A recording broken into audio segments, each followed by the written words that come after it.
សូមស្វាគមន៍ចំពោះកម្មការមេរៀនបន្តទៀតសម្រាប់មេរៀននេះគឺយើងរៀនធ្វើការ model ទៅលើរូបតុក្កតាមួយដើម្បីធ្វើការanimate ឲ្យវាមានចលនាអូខេឥឡូវខ្ញុំចូលមកនេះមកអូខេអញ្ចឹងខ្ញុំប្រើប្រាស់ទៅលើគួបអញ្ចឹងមុនដំបូងគឺយើងប្រើប្រាស់យើងយកគួបនោះធ្វើជាក្បាលរបស់វាអញ្ចឹងខ្ញុំ click មកហើយខ្ញុំ move វាឡើងលើបន្តិចអូខេក៏ប៉ុណ្្នឹងចុះបន្តមកទៀតខ្ញុំ click លើវាចុចទៅលើ Shift D click វាមួយហើយខ្ញុំ move វាចុះក្រោមអានេះខ្ញុំធ្វើខ្លួនរបស់វាអញ្ចឹងខ្ញុំចុចទៅលើអក្សរ S ខ្ញុំ scale វាឲ្យតូចបន្តិចហើយខ្ញុំ move វាកັບចុចទៅលើលេខ1លើ numpad អូខេឥឡូវខ្ញុំអានេះខ្ញុំចុចលេខ3ចុចអក្សរ S អក្សរ Y scale វាតូចតិចទៅខ្លួនមកវាក្បាលធំអូខេបន្តមកទៀតគឺខ្ញុំចុចលើអក្សរ S អក្សរ Z scale យើងវែងតិចអូខេ move វាចុះក្រោមប៉ុណ្ណេះបន្តមកទៀតខ្ញុំ click លើវាខ្ញុំធ្វើដៃចុចទៅលើ Shift D click វាមួយ move វាចេញក្រៅបន្តមកទៀតខ្ញុំ move វាចេញក្រៅមកអក្សរ S អក្សរ X អក្សរ S អក្សរ Y យើងកុំអានតន់គិតទៅលើចំណុចកណ្ដាលរបស់វាធ្វើដៃវាអក្សរ S អក្សរ Z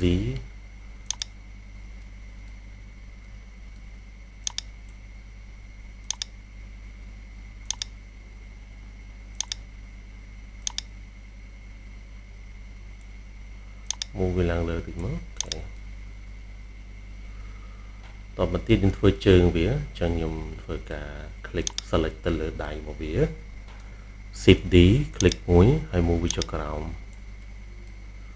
ខ្ញុំ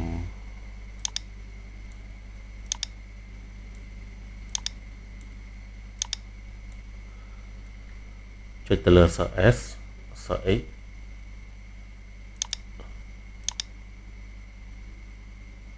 ដាក់វាប៉ុណ្ណេះចុះអក្សរ S អក្សរ Z អ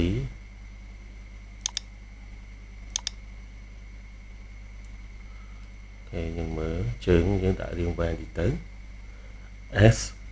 Z មួយចុះក្រោម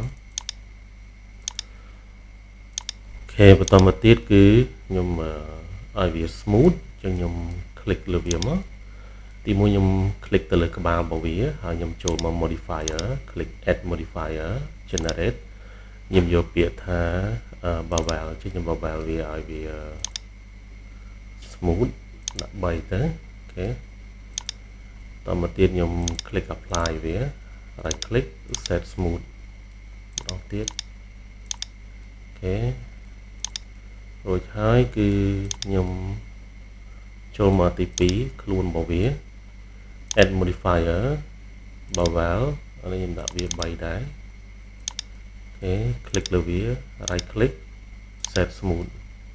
ដៃអូខេadd modifier generate bevel អានេះខ្ញុំដាក់វា3ដែរអានេះវិញតូចបានហើយខ្ញុំដាក់វា 0.3 វាបើសិនមកដាក់ 0.3 smooth ពេកចឹងខ្ញុំដាក់វាតិចទៀតអូខេហើយខ្ញុំ apply វាជើងក៏អញ្ចឹងដែរខ្ញុំ click add modifier generate bevel ហើយខ្ញុំដាក់3ហើយខ្ញុំបន្ថយវា 0.4 0.3 ដាក់4ប្រាំអូខេហើយយើងចាប់ផ្ដើមធ្វើការ apply វាតពី apply វារួចហើយអានេះ right click set smooth បន្តមកទៀតគឺខ្ញុំចាប់ផ្ដើមធ្វើការ duplicate វា Shift D click មួយដើម្បីតម្លាក់វាយើង move វាមកខាងនេះមក យើងលៃវាល្មមអានេះគឺអញ្ចឹងដែរ Shift D คลิกវាមួយហើយ move វាចុះក្រោមសំទោស move វាតាម axis x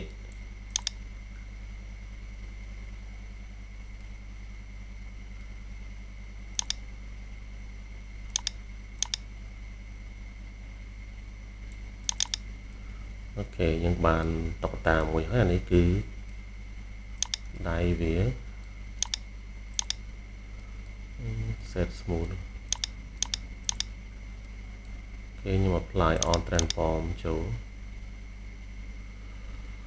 គេ click វាមក control A អូខេ on transform អានេះអញ្ចឹងដែរ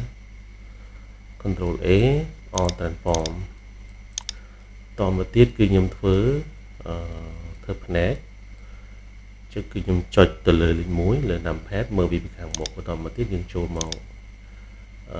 add យើងយកពាក្យថា mesh ហើយខ្ញុំយកពាក្យថា UV sphere អូខេអញ្ចឹង UV sphere ដល់ប៉ុណ្ណឹងខ្ញុំចុចទៅលើអក្សរ S scale វាតូច move វាឡើងលើ move ចេញក្រៅរបៀបនេះចុចទៅលើ tab key អូខេហើយបន្តមកទៀតខ្ញុំបវល់វាសិនចុចទៅលើអក្សរ O អក្សរ X វាយលេខ90ចូលដើម្បីបវល់វា90ដឺក្រេបន្តមកទៀតគឺខ្ញុំធ្វើការកាត់វាអញ្ចឹងគឺខ្ញុំបើកទៅលើ wireframe mode នេះ select លើវានិង select វាទៅវាចុះចុចលើអក្សរ X គឺពាក្យថា vertex រួចហើយគឺខ្ញុំបើកវាវិញ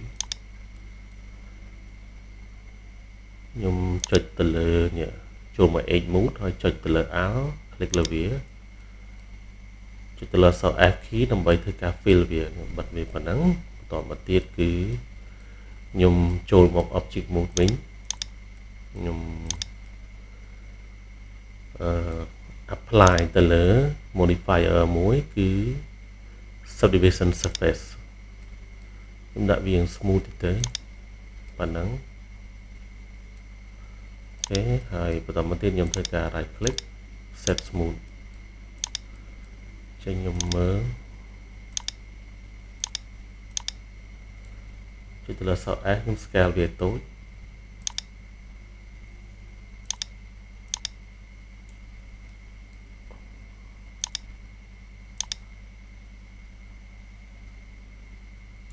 សេរីវាមកអូខេបន្តមកទៀតយើងអាច mirror វាក៏បានឬក៏យើង duplicate វា click លើវា Shift D click វាមួយហើយខ្ញុំអូសវាខ្ញុំមើលវាឲ្យវាស្មើគ្នាខ្ញុំទាញបន្តិចបន្តមកទៀតគឺខ្ញុំចាប់ផ្ដើមធ្វើមាត់វាអញ្ចឹងគឺខ្ញុំ add យកពាក្យថា mesh ហើយយកពាក្យ plan ខ្ញុំប្រើ plan ខ្ញុំទាញ plan នឹងមកខាងលើមកបន្តចុច Ctrl Z back វាសិនខ្ញុំបវល់វាចុចលើអក្សរ O អក្សរ X វាយលេខ90ដឺក្រេបន្តមកទៀតគឺខ្ញុំចុចទៅលើអក្សរ S ខ្ញុំ scale វាតូចបន្តិចមើលវាពីខាងមុខអូខេបន្តមកទៀតគឺខ្ញុំចុចទៅលើ tab key ហើយខ្ញុំ Ctrl O add ទៅលើ loop cut វាមួយហើយចុចទៅលើ face click លើនេះចុចទៅលើ X យកពាក្យថា face ខ្ញុំលុបវាចេញបន្ទាប់ពីលុបវារួចហើយគឺខ្ញុំចុចទៅលើ tab key វិញហើយខ្ញុំ apply ទៅលើmodifier មួយទៀតគឺ mirror អូខេ mirror វាខ្ញុំធៀបជាមួយនឹង axis X ហើយខ្ញុំចុចទៅលើ tab key ដើម្បីត្រឡប់វាមកវិញឥឡូវខ្ញុំធ្វើមាត់វាអញ្ចឹងធ្វើមាត់វាគឺខ្ញុំចូលទៅ vertex select វាមកហើយខ្ញុំប្រើប្រាស់ទៅលើ move tool ទាញវាធ្វើសេរីមាត់វា ប៉ុណ្ណឹងតទៅទៀតអានេះខ្ញុំ move វាចេញក្រៅ Control O ខ្ញុំដាក់វាអូខេប៉ុណ្ណឹងចុះអានេះខ្ញុំ move វាទាញវាចេញក្រៅបន្តិច move វាឡើងលើអានេះខ្ញុំ move វាឡើងលើដែរអូខេយើងសេរីវាតិចមក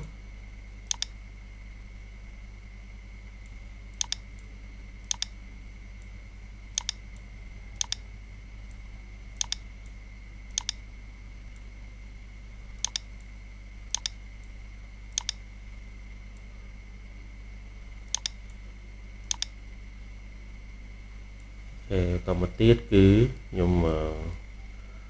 ចូលមក object mode វិញខ្ញុំ apply modifier មួយទៀត click លើវាមកចូលមក add modifier ខ្ញុំយកសុំទោសខ្ញុំ extrude វាសិន click លើវាមក